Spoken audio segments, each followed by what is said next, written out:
Le vide infini plante sur moi ses yeux d'étoiles filantes.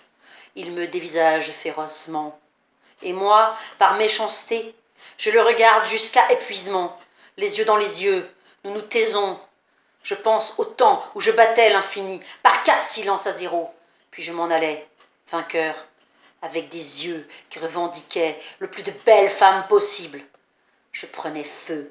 Ah, que de choses violemment aimées, violemment oubliées ensuite. Je passais près de l'église Sainte-Marie. Personne à ces heures, seul, au fond de l'autel, un grand cierge rose pleurait tout son corps entre 2 fibres de silence. Glissait un nom de jeune fille. J'en étais hélas déjà plein, les noms de femmes. Un fruit se jetait brusquement dans la mort.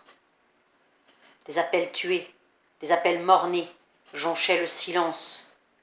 Puis il pleuvait des injures, il vantait des histoires. Et au bord de notre sang saccagé, je venais publiquement avouer que j'étais noire, mais pas nègre. J'avouais en toute franchise, ainsi que mes pères l'ont avoué, dans les champs de sucre, dans les négriers. Puis j'attendais l'aurore, comme une mère attend un bébé, l'aïeul d'un ancêtre ou l'ancêtre d'un départ venait à ma rencontre. Quand le sentier poussiéreux me ramenait chez moi, au tournant d'une dentelle, je surprenais un défilé de monde à portée de cœur. Le papier blanc pensait, à ciel ouvert, il rêvait des rêves saignants.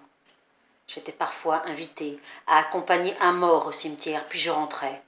Je me levais les mains, et de tout mon corps je plongeais dans le sucre des péchés capitaux. Puis je faisais un tour à l'église Sainte-Marie. La bougie pleurait son corps. Un vieux prêtre parlait à Dieu, et la bougie pleurait tout son corps d'Arachide exilé en France.